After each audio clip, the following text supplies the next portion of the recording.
Praise the Lord. Hallelujah. Let's all stand up and let's open our hearts and our mind. You know, sometimes our hearts and our mind can be an obstacle when it's about, to worship the Lord.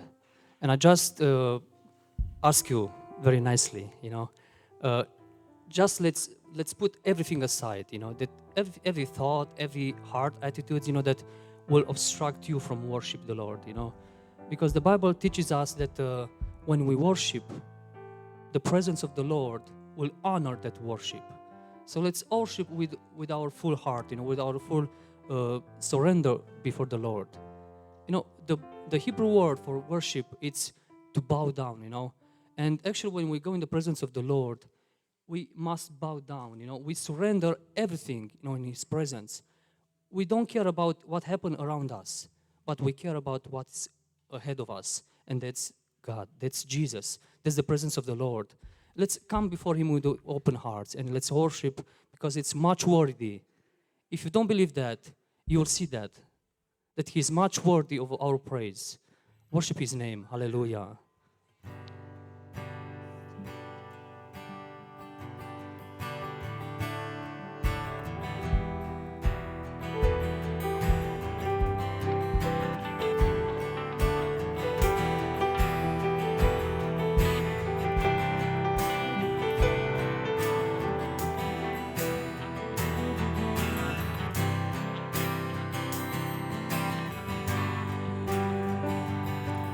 This morning dawns and evening fades.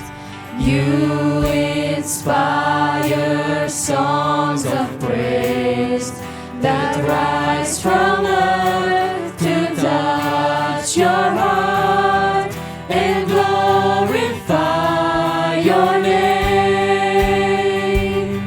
As morning dawns and evening fades, you inspire songs of praise that rise from earth to touch your heart and glorify your name.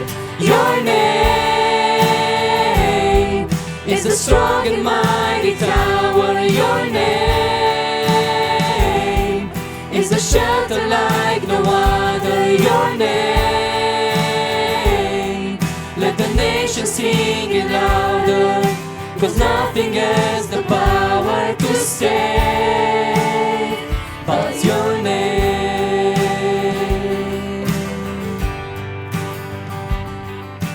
Jesus, in your name we pray. Come and fill our hearts today. Lord, give us strength to live for you and glorify your name. Your name is a strong and mighty tower. Your name is a shelter like no other. Your name, let the nations sing it louder, 'cause nothing has the power to save but your name.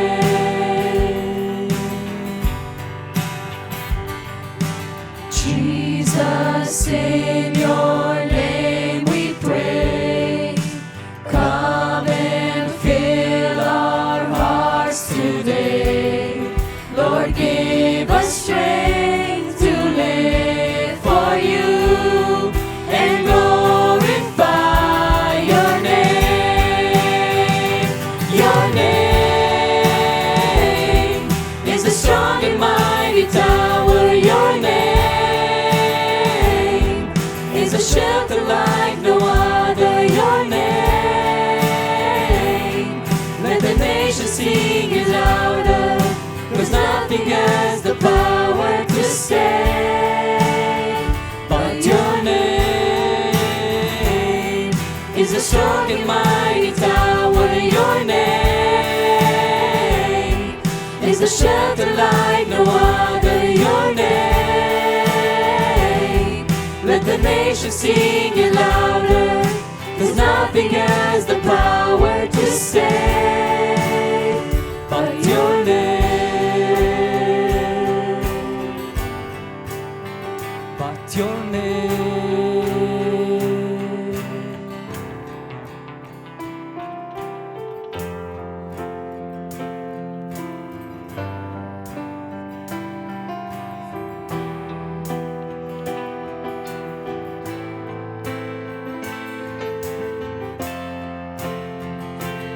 Lord is the name of Jesus. Hallelujah.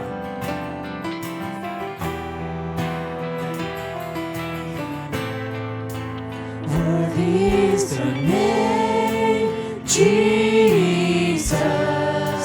You deserve the praise. Worthy is your name. Worthy is your name, Jesus. You deserve the praise. Worthy is your name. Worthy is your name, Jesus. You deserve the praise. Worthy is your name. Worthy is your name, Jesus. You deserve the praise. Worthy is your name. Worthy is your name, Jesus. You deserve the praise. Worthy is your name. Worthy is your name, Jesus. You deserve the praise. Worthy is your name. Worthy is your name, Jesus. You deserve the praise. Worthy is your name. Worthy is your name, Jesus. You deserve the praise. Worthy is your name. Worthy is your name, Jesus. You deserve the praise. Worthy is your name.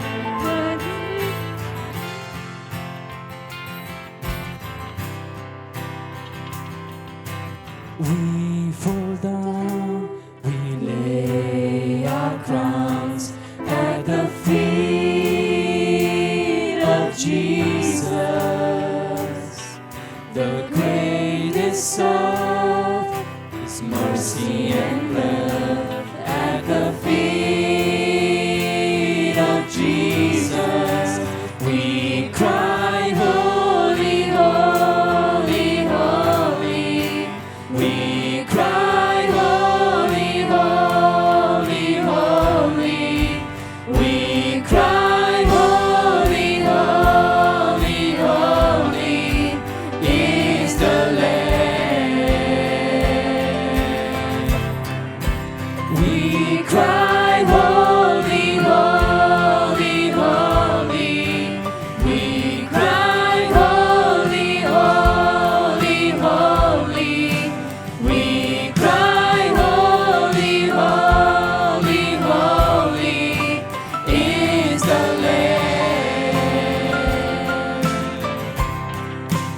We fall down, we lay our crowns at the feet of Jesus, the greatest of mercy and love. At the feet of Jesus, we cry, holy, holy, holy. We cry, holy, holy, holy. And we cry, holy, holy, holy is the Lamb. We cry, holy, holy, holy. We cry, holy, holy, holy.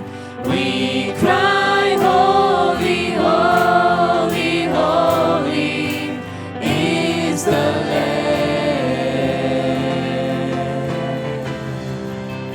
Hallelujah. Put your hands together for the Lord Jesus. Hallelujah. Hallelujah. Praise the Lord. Praise the Lord. Hallelujah. Thank you, Jesus.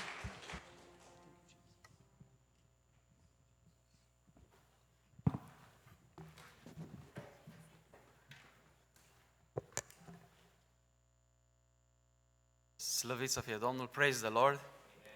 Amen. Amen. I can hear you. Amen. Amen. Hallelujah. My wife is going to translate me tonight. I'm going to have a short speech. Are you ready? Și aș dori să vă invit să vă ridicați în picioare. I would like for all of you to stand in the presence of the Lord. Și aș dori să citim un verset din Coloseni, capitolul 3, versetul 15. And we are going to read a verse from Colossians chapter 3, verse 15. Pacea lui Hristos, la care ați fost chemați ca să alcătuiți un singur trup, să stăpânească în inimile voastre și fiți recunoscători.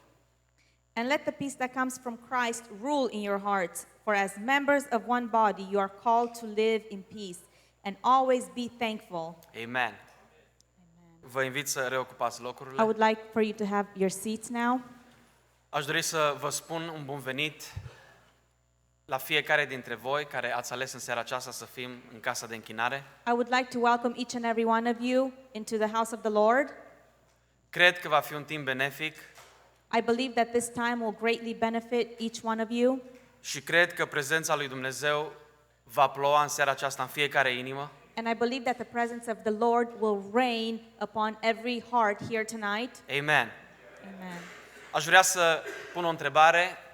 Care dintre voi este pentru prima oară în seara aceasta în locul acesta? I would like to ask a question. Who is for the first time here tonight? May God bless you. Amen. Amen.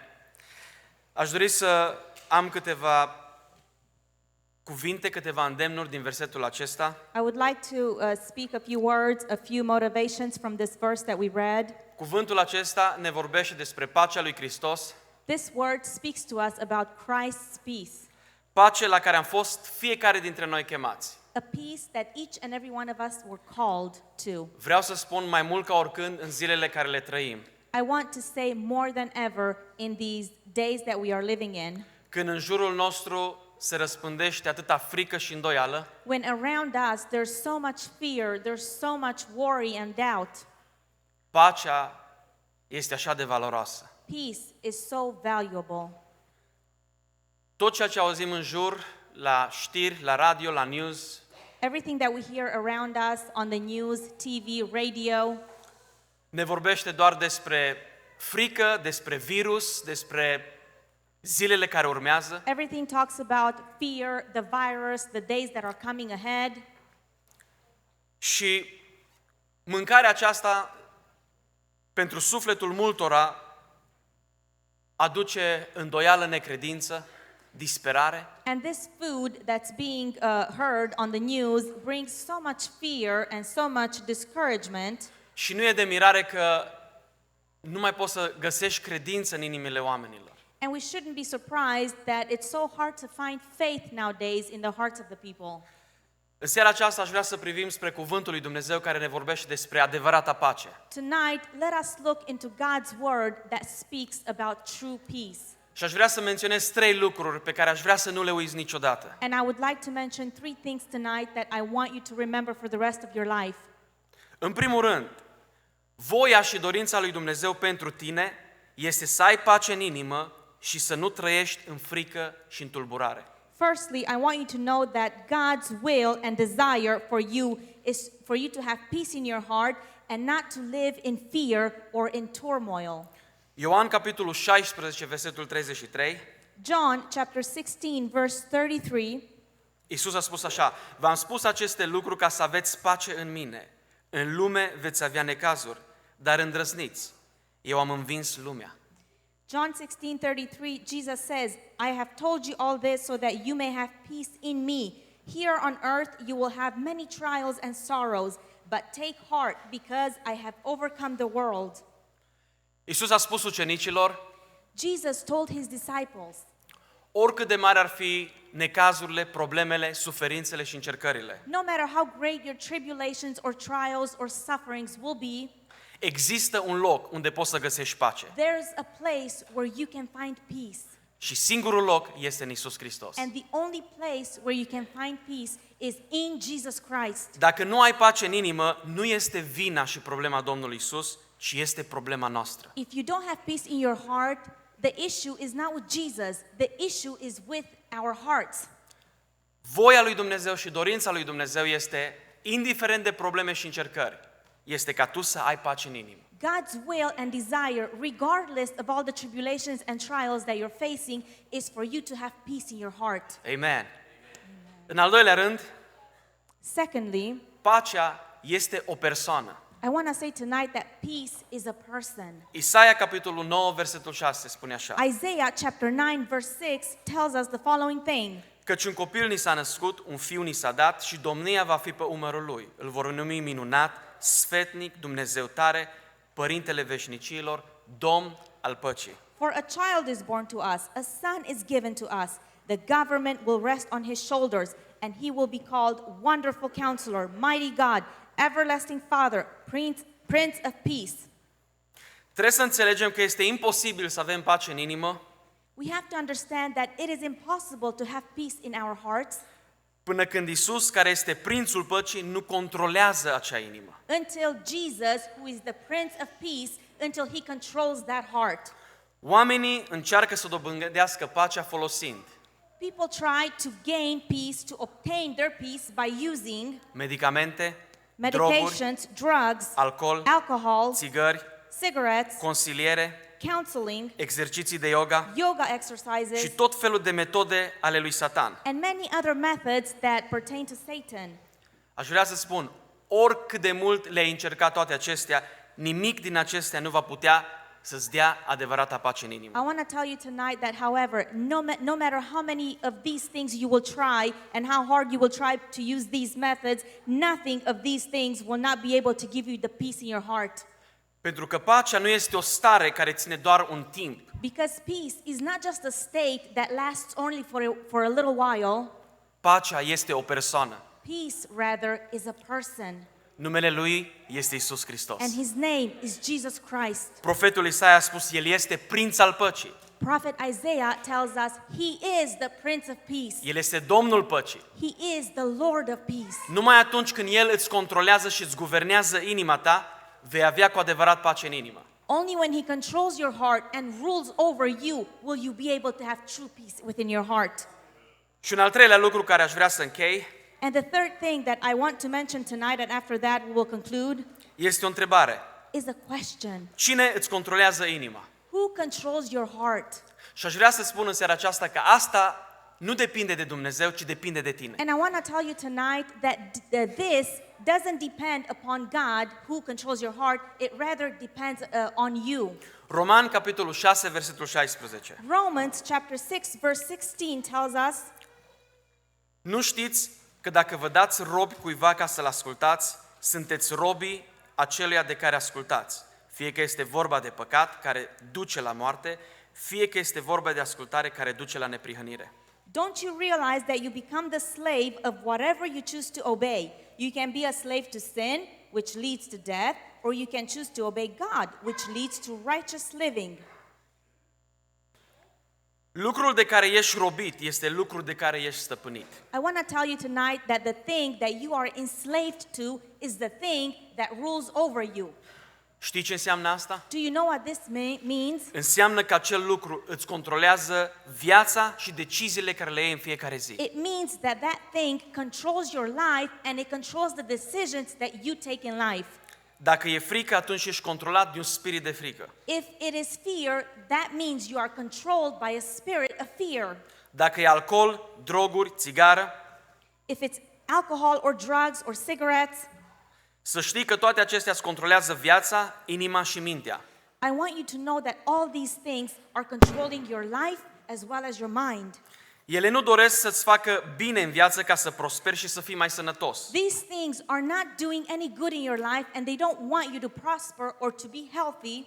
Și vreau să spun, toate acestea lucrează dimpotrivă la distrugerea ta. All these things, on the contrary, are working against you to destroy you. Întrebarea este, The question that remains is, tu pe cine alegi?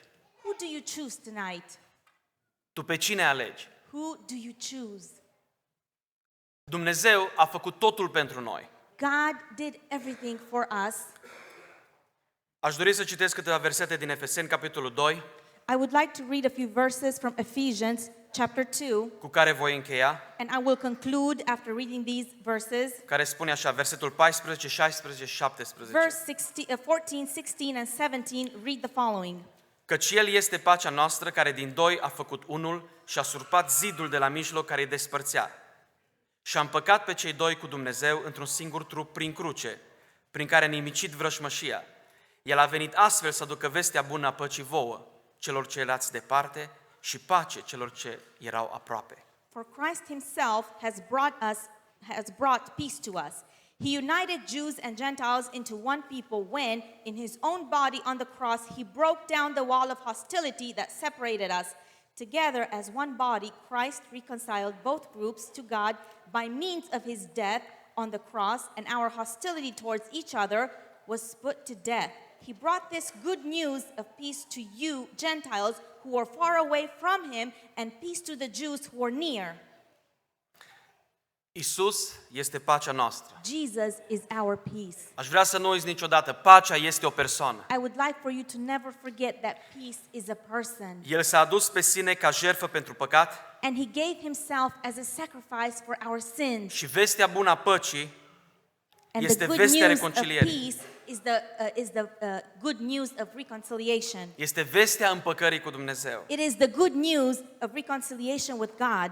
Prin jertfa lui Isus, Through Jesus' sacrifice, El a dat la o parte orice păcat, he set aside every single sin, pentru ca oricine crede în El so that whomever shall believe in him să nu piară, ci să aibă viață shall veșnică. not perish, but have everlasting life.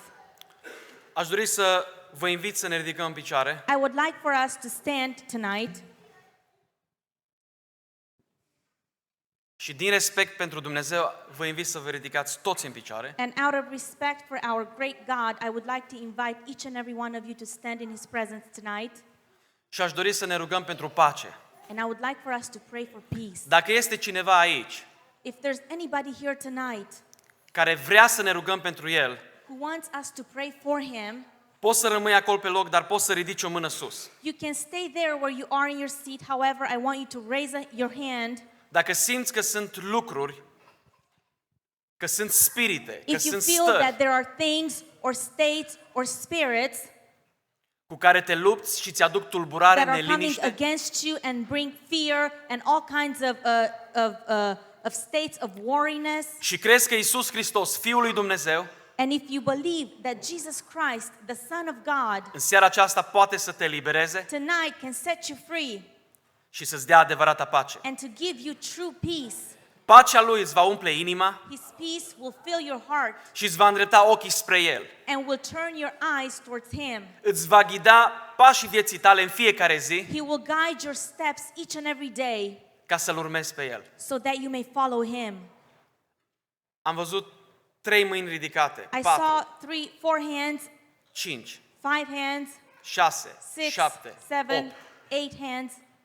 Aș vrea în seara aceasta împreună cu toți care suntem aici în I biserică would like tonight, together with all of those that are present here tonight, să facem această rugăciune to come in prayer together, și pacea lui Dumnezeu care întrece orice and pricepere God's peace that surpasses all understanding să guverneze fiecare mână ridicată, fiecare inimă. govern and rule over every hand that was risen here tonight. In Jesus' name, Amen. let's pray together. Let us pray. Ne chinăm în prezența Ta și în fața Ta, Iisus. Îți mulțumim că Tu ești Dumnezeul care asculți rugăciunea. Îți mulțumim că You can break every chain. Îți mulțumim că Tu ne asculți glasul nostru. Îți mulțumim că Tu ești tăria noastră. Atinge fiecare mână. Atinge fiecare inimă în seara aceasta. Lasă prezența Ta, lasă pacea Ta peste orice inimă. Lasă puterea păcii Tale. Lasă prezența Ta să ducă eliberare. Lasă ungerea Ta să ducă eliberare. Lasă puterea Ta să ducă eliberare. Lasă ungerea divină a Duhului Sfânt să ducă eliberare.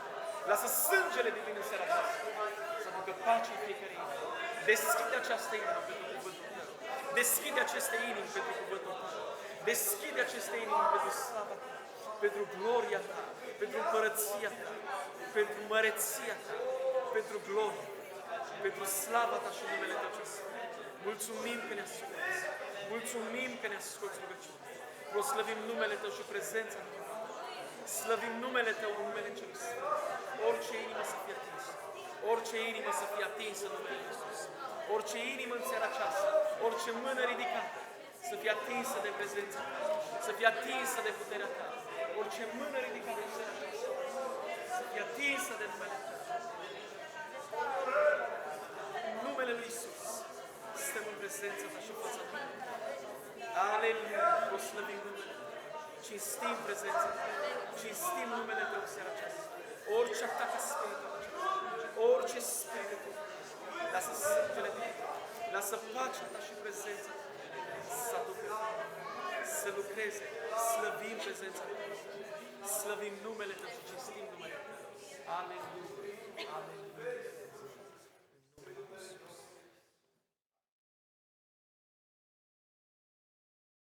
You can all be seated.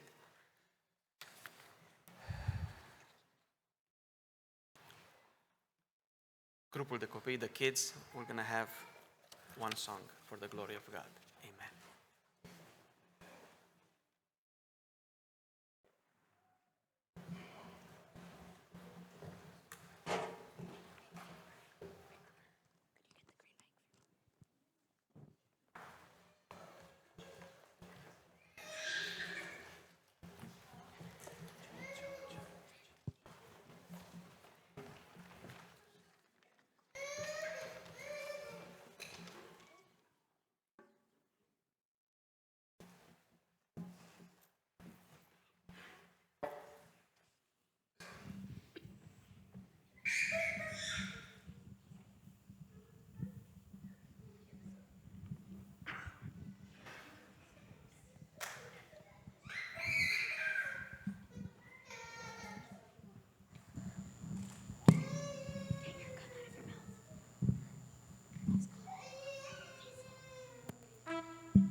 By the world and my greed, then the door of prison was opened by love, for the ransom was paid, I was free. I'm free from the fear of tomorrow. I'm free from the guilt of the past, for I traded my shackles for a glorious song. I'm free, praise the Lord, free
good.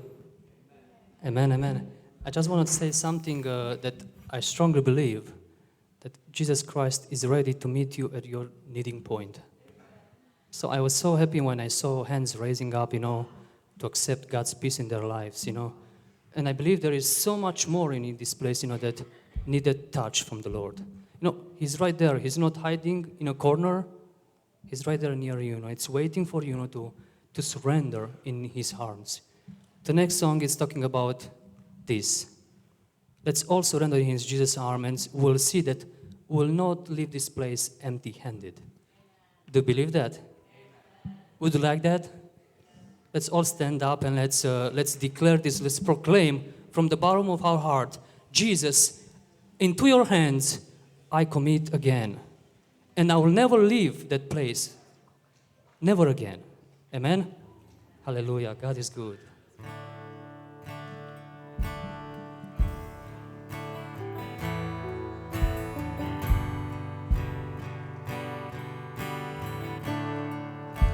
Into your hands I commit again, with all I am for you, Lord.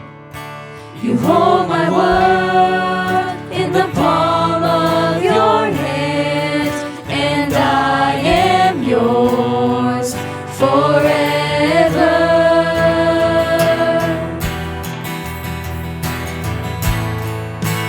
Jesus, I believe in you. Jesus, I belong to you. You're the reason that I live, the reason that I see. Jesus, I believe in you. Jesus, I belong.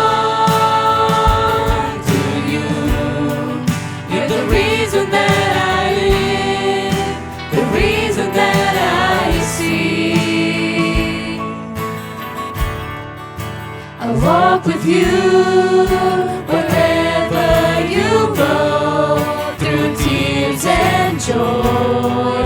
I'll trust in you, and I will live in all of your ways and your promises forever.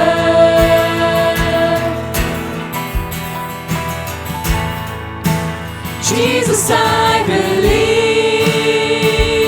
in you. Oh, Jesus, I belong to you. You're the reason that I live, the reason that I see. Jesus, I believe in you. Jesus, I belong. The reason that I live, the reason that I see. I will worship you. I will worship you.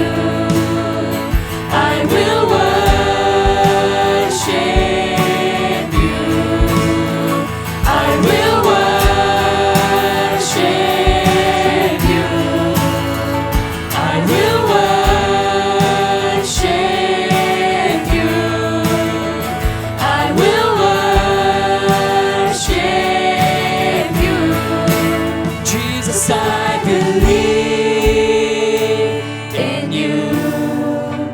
Jesus, I belong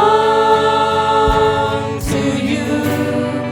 You're the reason that I live, the reason that I see. Jesus, I believe in you. Oh, Jesus, I belong to you. You're the reason that I live, the reason that I see. Hallelujah. Hallelujah. Thank you, Jesus.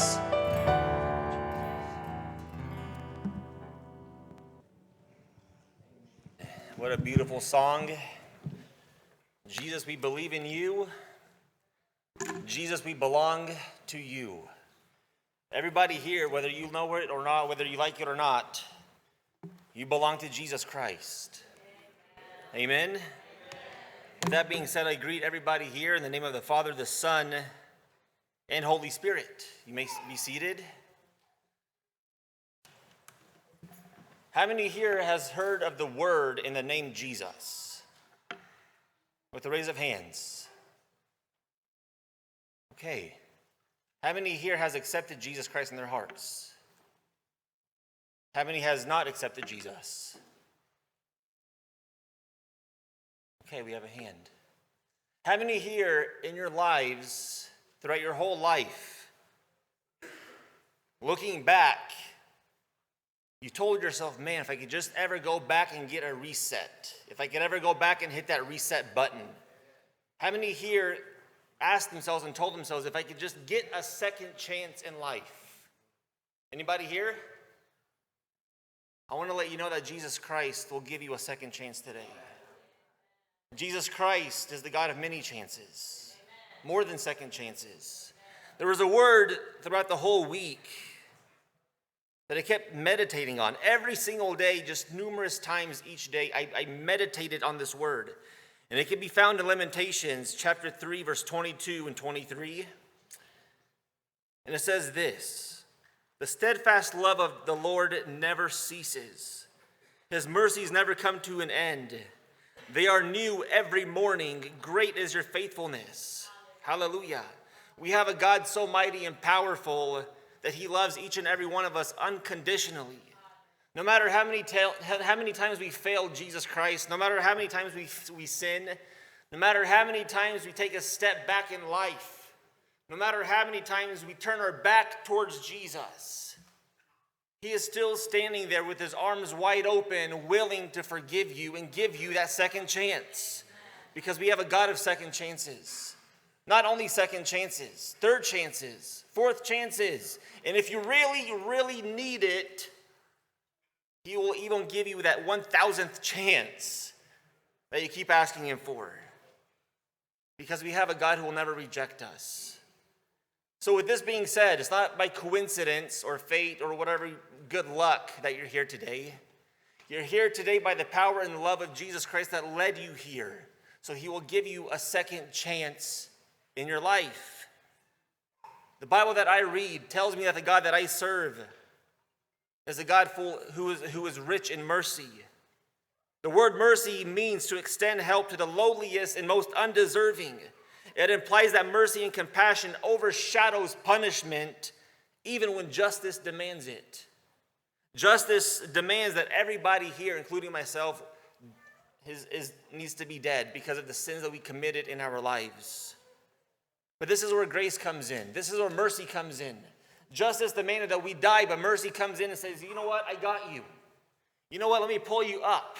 You know what, here's that second chance. God's mercy, we have to understand, it knows no limit. It has no limit. Because there's no other power greater than Jesus Christ that could save you here today. His mercy reaches the highest mountains, and it flows through the lowest of valleys. Today, if you are in that valley, God's grace and mercy will pick you up and put you on the highest of mountains. Amen? It's true that here I read that God is a God of mercy and compassion. But I sat there and I thought about it. I said, Lord, today's a new day. But there are so many people who they're just not changing. There's no change in our lives. Our attitudes are the same. Our habits are the same. Our lifestyles are the same. Nothing goes unchanged. And I ask myself, why? Why are we not seeing a change in our lives? And the answer is this. It's because we fail to realize that we could have a new creation, that we could be a new creation in Jesus Christ. Colossians chapter 3, verse 10 tells us, put on the new self who is being renewed to a true knowledge according to the image of the one who created you. The Lord can forgive you of what you have done in your life, and he will make you a new creation in his image. There's a story of a man who was enjoying a cup of coffee. He was sitting on his porch, enjoying the day. As he was sipping on his cup of coffee, he sees his wife coming up the street and up the driveway. And his wife tells him that the car won't start, that she thinks that there's water in the carburetor. Her husband, just dumbfounded, looks at her.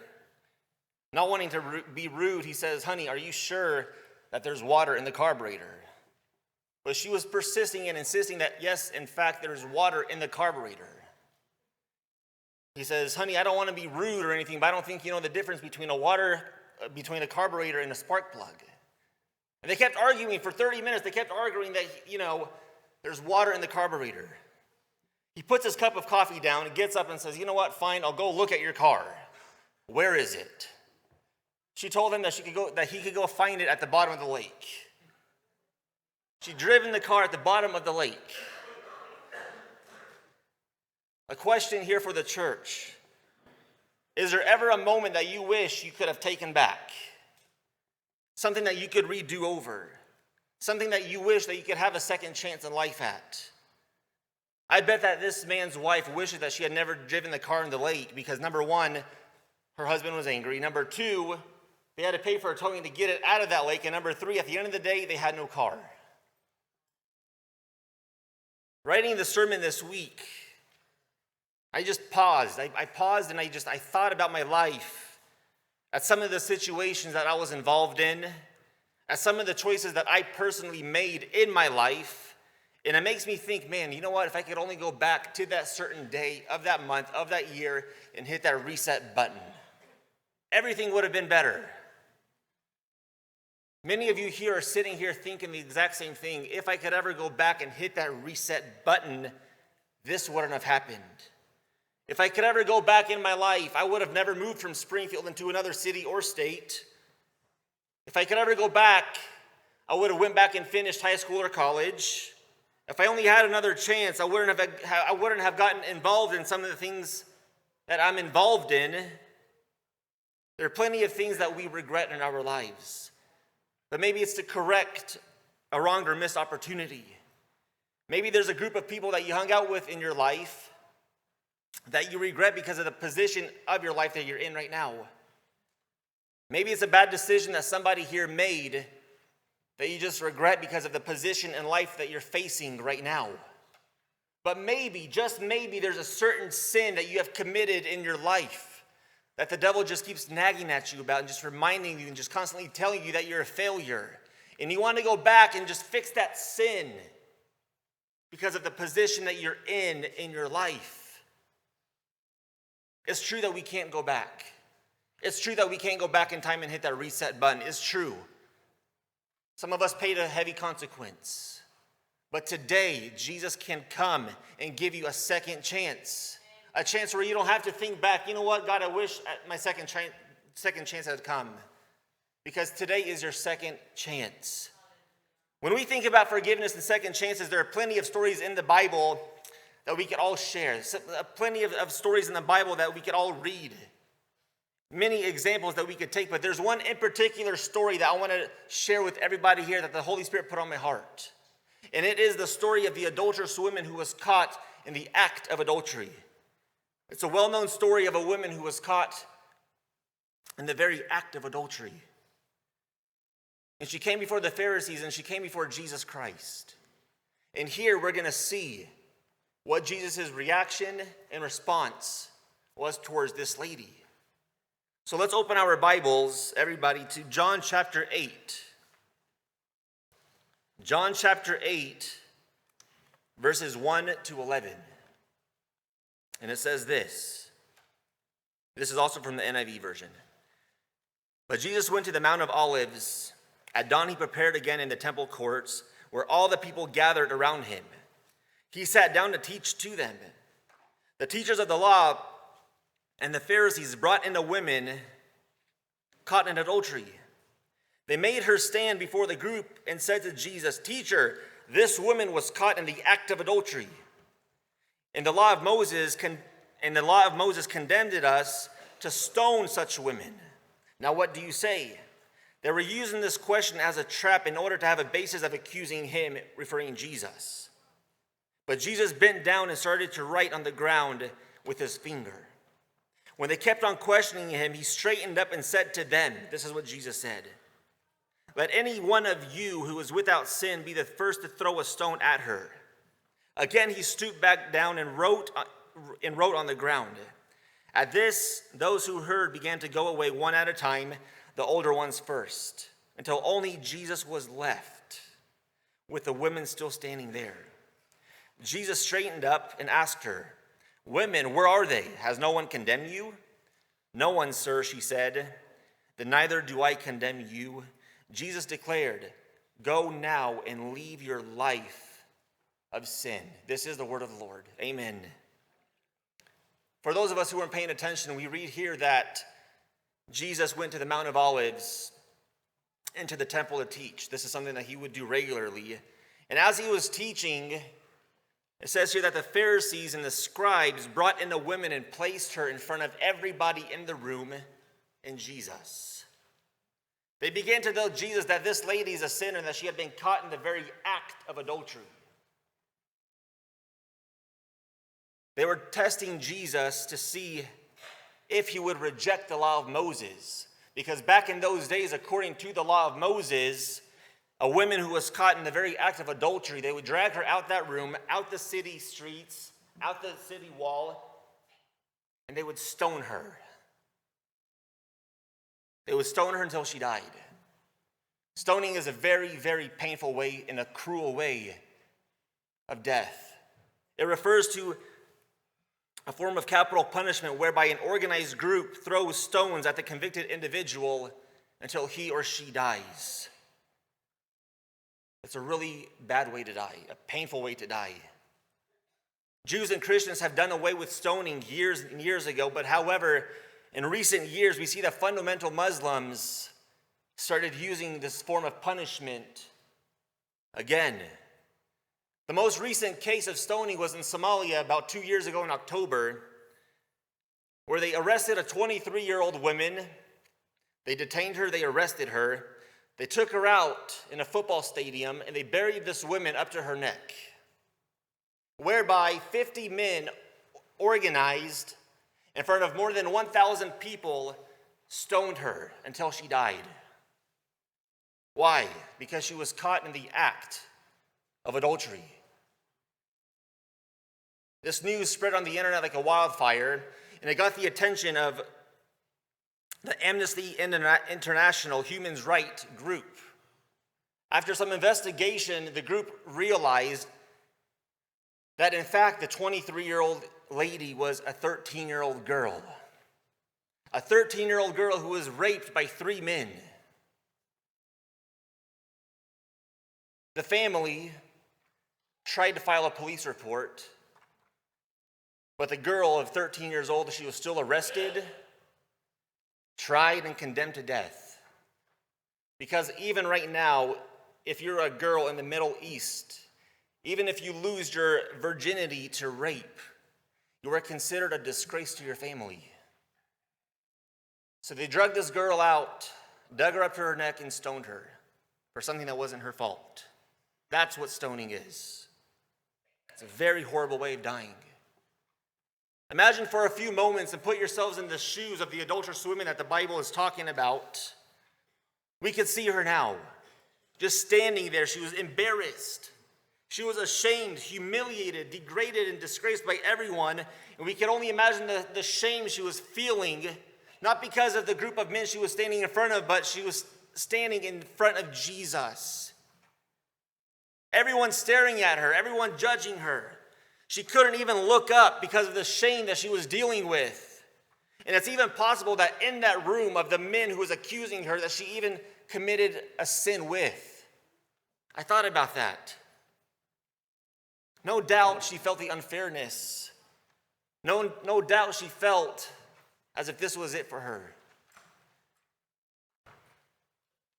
It's just not fair because the Bible doesn't even talk about the man that she was sinning with. The man that she was sinning with probably got out, a slap on the wrist, and went about his way. The women back then were degraded and devalued, and they had no value. That's why she was tried. But we see here in verse 6, it says this. They were using this question as a trap in order to have a basis of accusing him, meaning Jesus. This was a trap to set Jesus up. Jesus Christ could have lost his credibility. His compassion and forgiveness would have been questioned. And they were trying to ultimately discredit Jesus Christ. If Jesus Christ said, no, don't stone the women, then they would have attacked Jesus saying that he was against the law of Moses. If Jesus Christ would have agreed and said, you know what, stone her, she's a sinner, then he would have been against Roman law. Because back then, Roman law made it to where nobody will be put to death without a trial. And only after you're found guilty, then you would be put to death. Jesus Christ would have been condemned either way of which answer he would have given the people. But of course, Jesus is way too smart. The Son of Man, he's way too smart. He knows the hearts of those men. He knew the hearts of all those Pharisees. He knew, number one, that they did not care about this woman.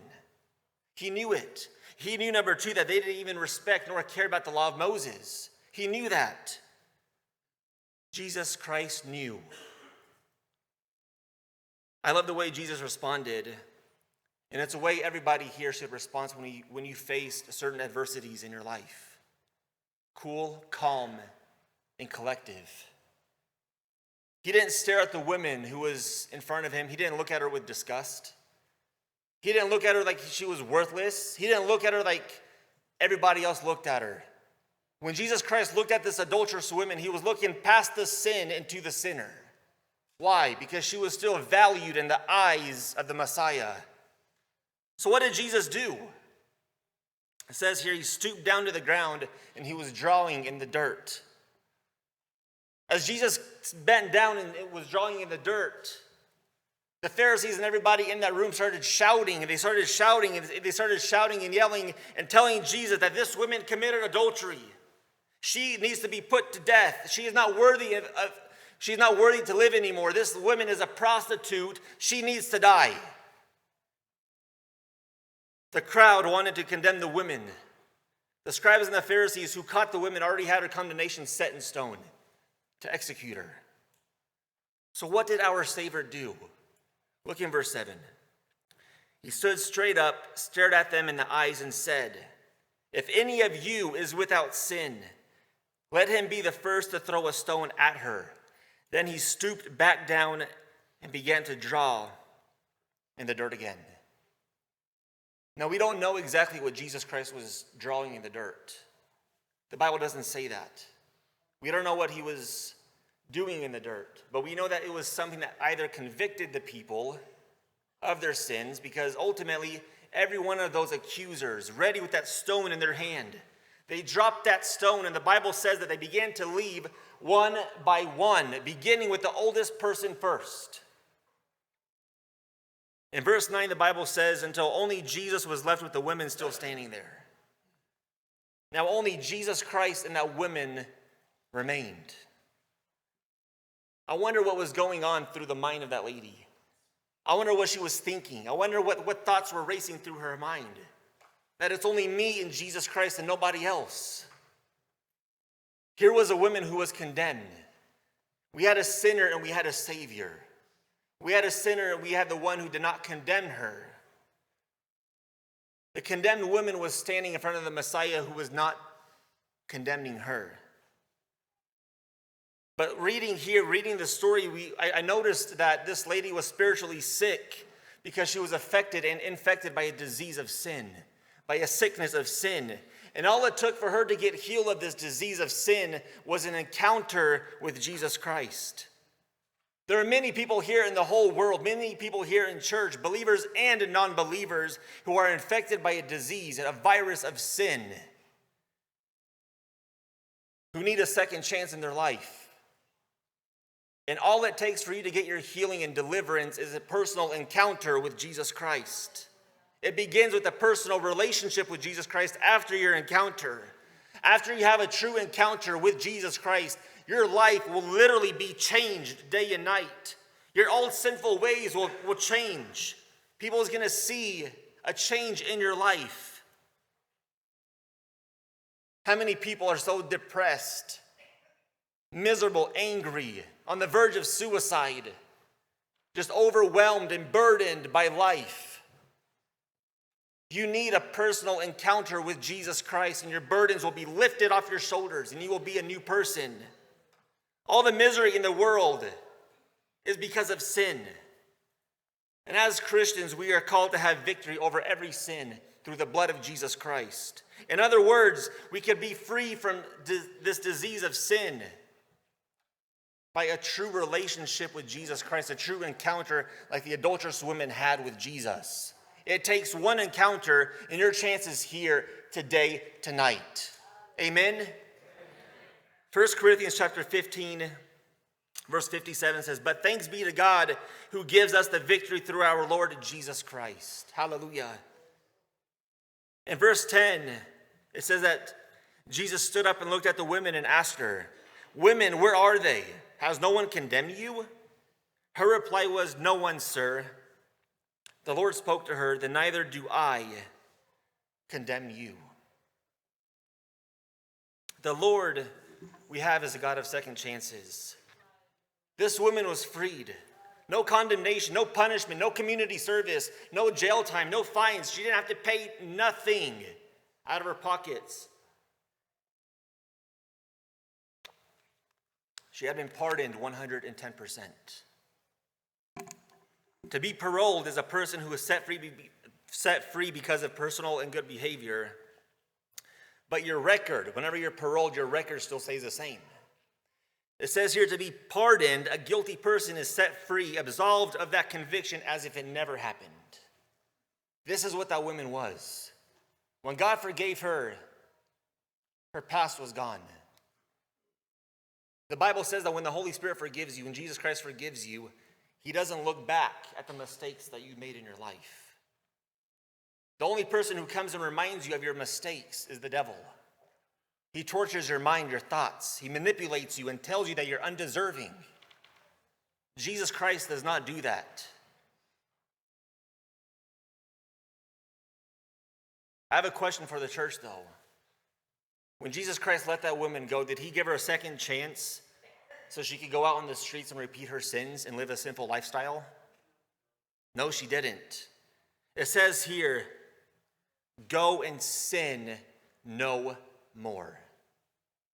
Maybe there's somebody here who is discouraged, depressed, because you failed more than once in your life. You've fallen down more than once in your life. Maybe you're disappointed and ashamed by what you have done. And you've been running in the wrong direction of life because of the shame that you've been feeling. You cannot be afraid to come to Jesus Christ today for a second chance. The Bible talks about many men in the Bible who messed up, and God had given them a second chance. I want to let you guys know that the God who gave David a second chance, the God who gave Paul a second chance, the God who gave Peter, who denied him, a second chance, the God who gave this adulterous woman a second chance is the God who will give you a second chance. I read here in the Bible says that Jesus Christ has your name engraved in His hand. In the hands of Jesus Christ, each and every one of your names are engraved. Those holes that are in His hands was because of you, of how much He loved you. That blood that is still shedding from His hands is still here willing to wipe away your sins. Jesus Christ is here saying, don't be defeated. Don't be discouraged. Don't be afraid, because I, the Lord, will deliver you. I will bring you out of the situation that you're in. I will take care of the situation that you're in. But you have to give me a chance to give you a second chance. You have to come out stepping out in faith. 2 Corinthians chapter 5, verse 17 says, "Therefore, if anyone is in Christ, the new creation has come, the old is gone, the new is here." If you come to Jesus Christ in full repentance, if you are truly sincere of your life, of the mistakes that you made in your life, and if you truly need that second chance, He will give it to you. He's not going to reject you. He's not going to push you away. and he will make you a new image in his creation. Jesus Christ will give you a second chance, but you have to correct your life of sin. It says here in verse 11, go now and leave. Leave your life of sin. Jesus Christ told her, go and sin no more. Go and sin no more, meaning what? Go walk by that bedroom that you were sinning in and get out of it. Jesus Christ will give you a second chance. Yes, that's true, but there's a condition. You got to get out of sin. You got to stop living that sinful lifestyle. It's interesting to me, while writing the sermon, that Jesus Christ wasn't freeing this lady from the Pharisees. Jesus Christ wasn't freeing this lady from everybody that captured her and put her in front of him. Jesus Christ was freeing her from her sins that she was stuck in. Her sinful life that she was stuck in. That's what Jesus Christ was freeing her from. This is what's so special. Jesus Christ was not simply letting her off the hook and letting her go on her own way. He didn't ignore the fact that, yes, you are a sinner. Yes, you have a problem. Yes, I love you. But yes, there's a problem that you need to correct. Yes, there's a problem that you got to stop doing. Yes, there's a sin that you have to stop practicing. Does God love you? Yes. Does he want to give you a second chance? Yes. But you have to stop living your life of sin. Jesus Christ stands here, willing, ready to give anybody a second chance. But repentance and confession and a willing desire of changing your ways is what Jesus Christ requires. John chapter 1 verse 9 says, if we confess our sins, he is faithful and just to forgive us of all of our sins, not one sin, not two sins, but of all of our sins, and cleanse us from all unrighteousnesses. What we have to do today is what the Pharisees done to that woman. They went in the room, they drug her out in front of Jesus Christ. What we have to do is go out and drag our sins in front of Jesus Christ. Drag our habits in front of Jesus Christ. Call each sin by name. We have to take God's side and forsake every sinful lifestyle that we're stuck in. We have to. We can't stay stuck in these sins. If you really want to let go of your sinful lifestyle, if you really need a second chance, you need a true encounter. Your spirit needs to be renewed, revived, restored, and healed of the hurt that you are carrying. You can't keep asking God for a second chance if you don't want to get out of your adulterous lifestyle.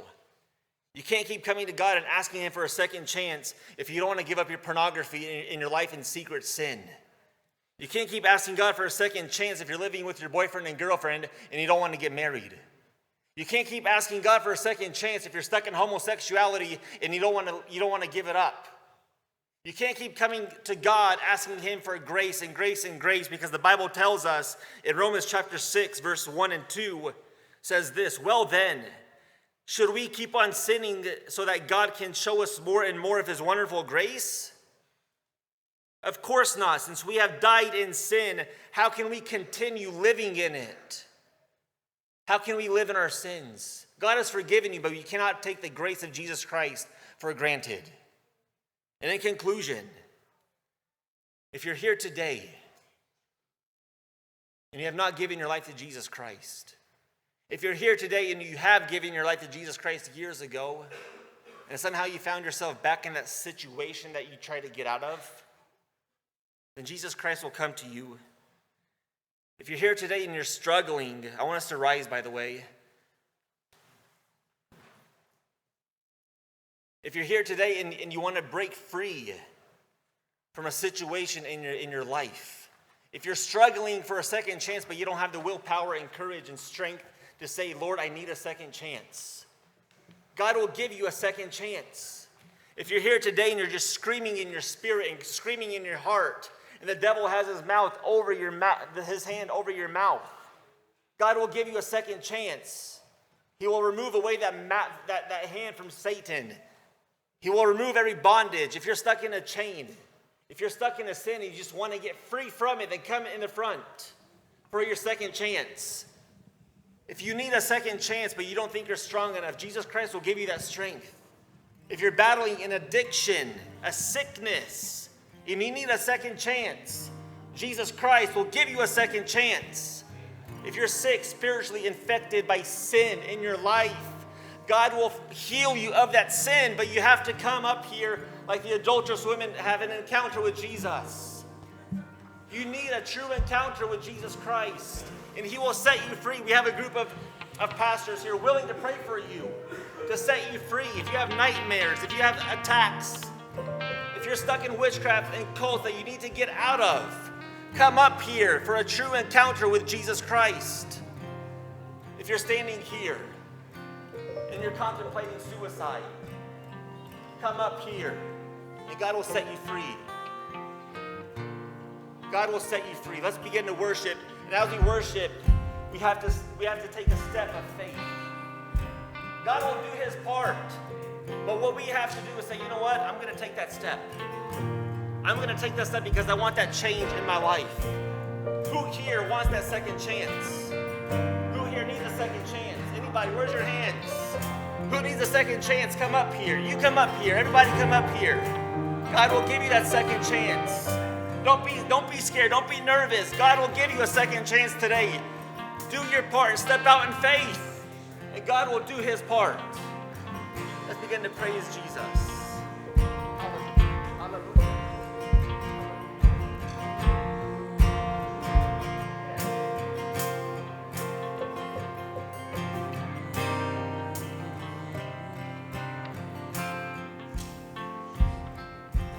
Father, we have come to bow down in worship, lifting up our hearts, we bow down in praise. Hallelujah.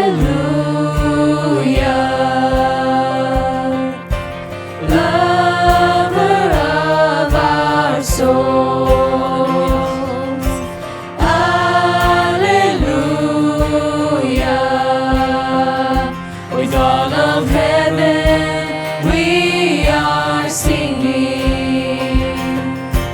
Bright and morning star, your eyes blaze like fire.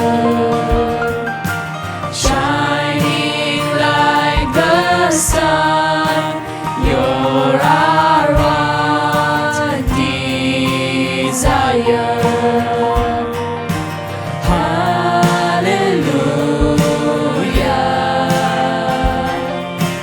Lover of our souls. Hallelujah. With all of heaven singing, hallelujah.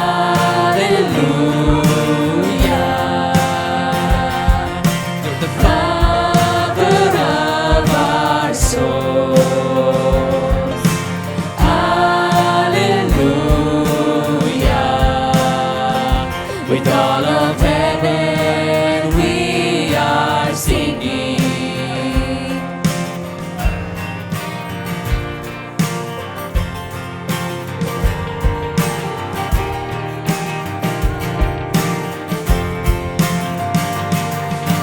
All the angels cry out, holy is the Lord. All the earth replies, holy are you. All the angels cry out, holy is the Lord. All the earth replies, holy are you. All the angels cry out, holy is the Lord. All the earth replies,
Lover of our souls. Hallelujah. With all of heaven we are singing. Hallelujah.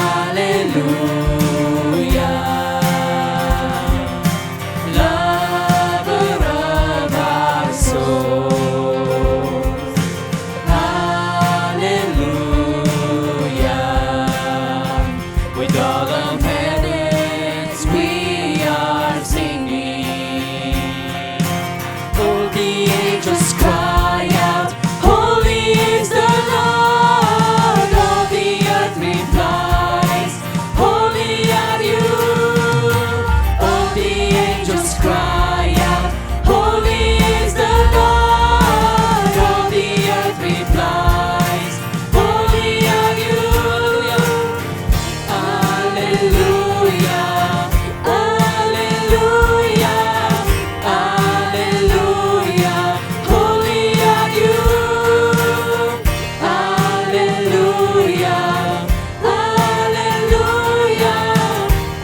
hallelujah, holy are you. Hallelujah, hallelujah, hallelujah, holy are you. He's holy. Hallelujah, hallelujah, hallelujah, holy are you. So the Holy Spirit is present. Jesus Christ is here, still giving second chances.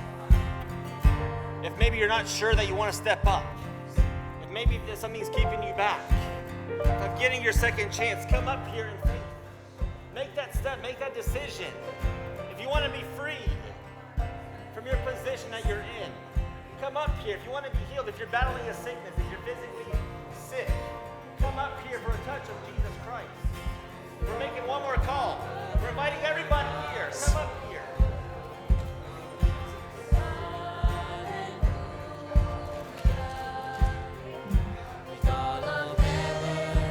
We are singing.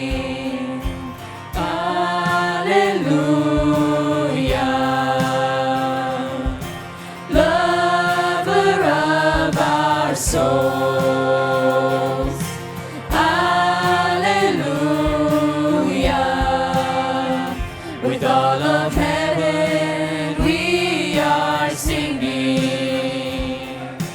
Oh, the angels cry out, holy is the Lord. All the earth replies, holy are you. All the angels cry out, holy is the Lord. All the earth replies, holy are you.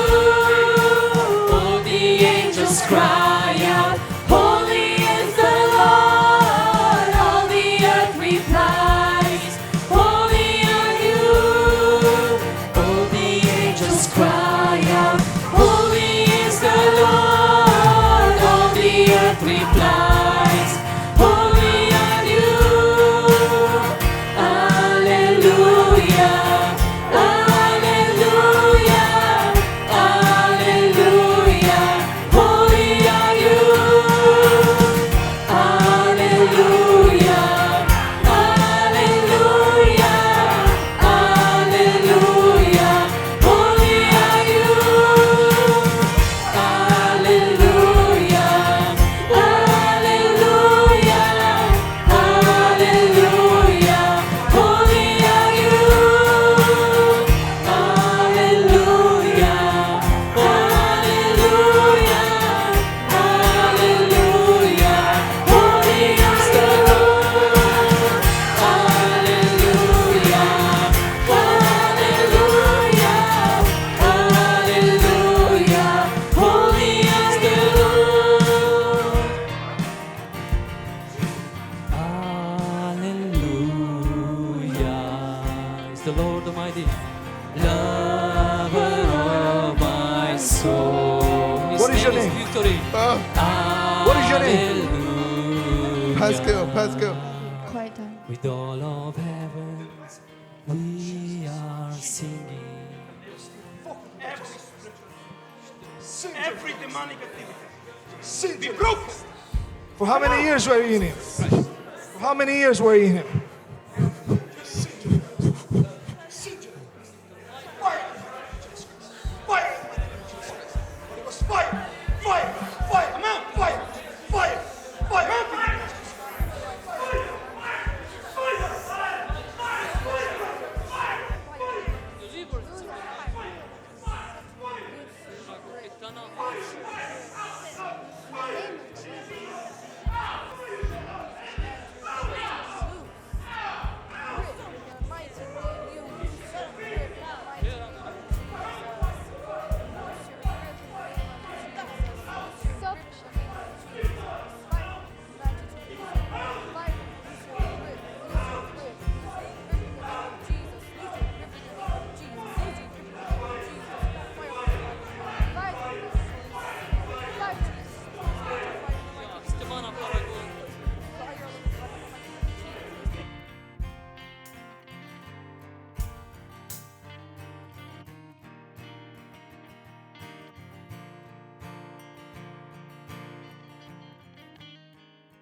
There is power in the name of Jesus. There is power in the name of Jesus.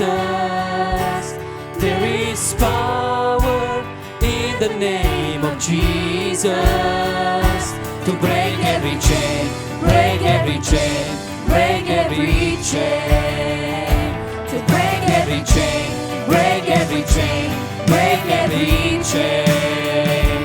There is power in the name of Jesus. There is power in the name of Jesus. There is power in the name of Jesus to break every chain, to break every chain, to break every chain, to break every chain, to break every chain, to break every chain. All sufficient sacrifice, so freely given, such a price, so really hidden, every face, feel wide.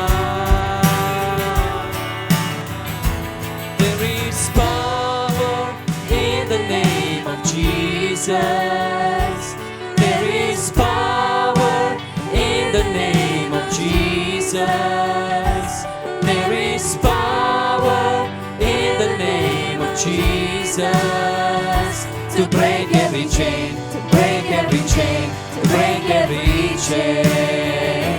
To break every chain, to break every chain, to break every chain.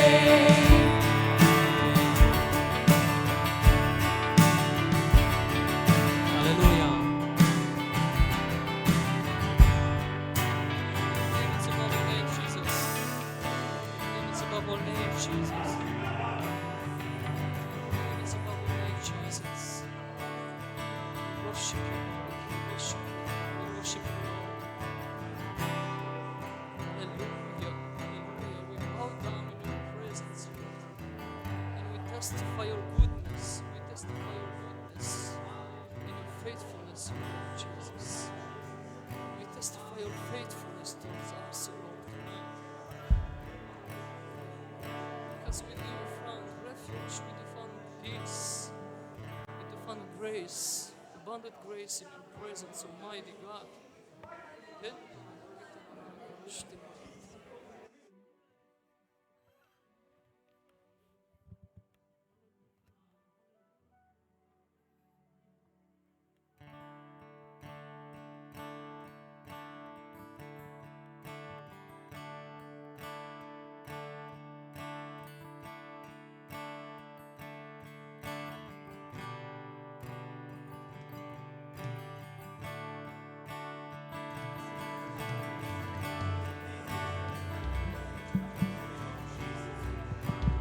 Is there anybody else here? Anybody else here who wants to be free? Anybody else here who wants a second chance, a healing, a deliverance? If you're attacked in the mind, if you're attacked in dreams, come up. Come up. Thank you, sir. God bless you. Come up. Come up. Jesus loves you. Anybody else? We're making another one. Jesus Christ is here. Holy Spirit is here. Freedom is here. Deliverance is here. Redemption is here. In the name of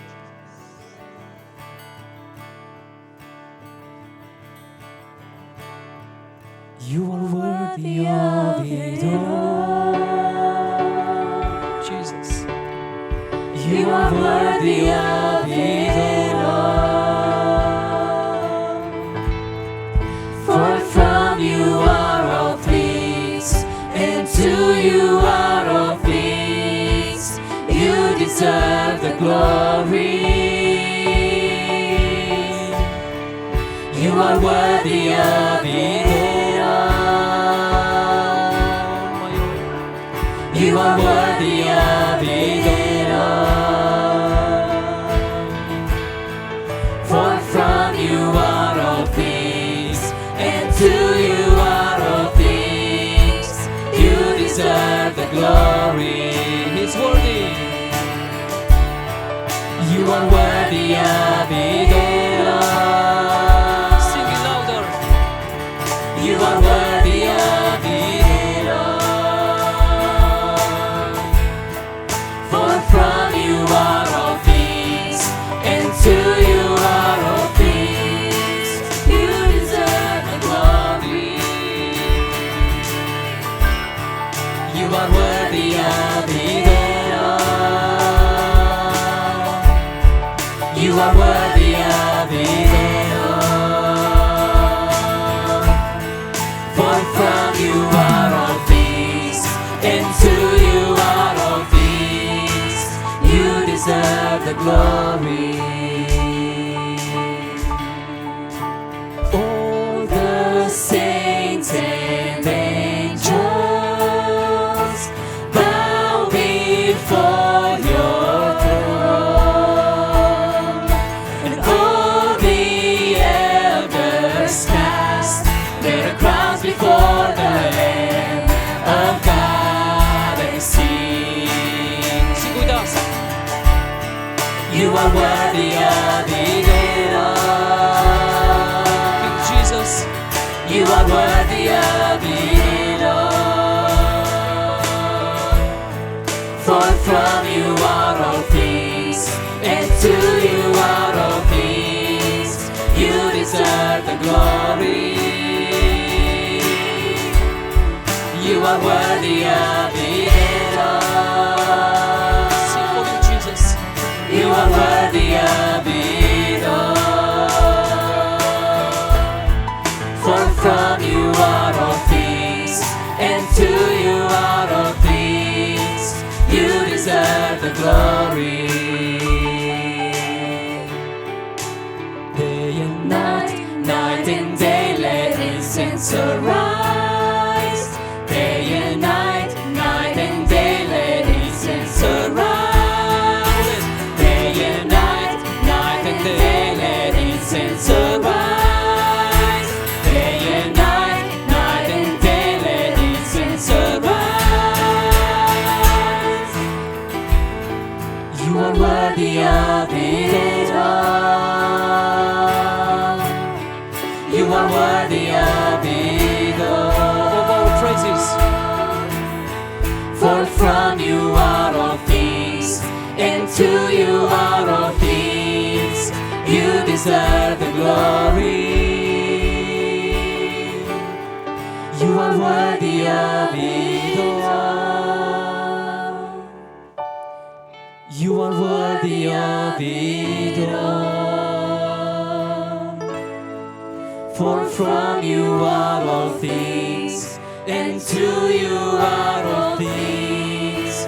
For you deserve the glory. Lord, you deserve the glory. We thank you, Jesus, for your touch. We thank you for those who have you set free, Jesus. We thank you for the people who came out here and you gave them a second chance. Worthy are you, O Lord. We praise you. You deserve all the praise, the glory, and the honor. And everybody says, Amen. So right now we have officially closed service. If everybody can go out that door, we have a blessing for you guys. God bless you guys. We'll see you here next Sunday at 5 o'clock. God bless you.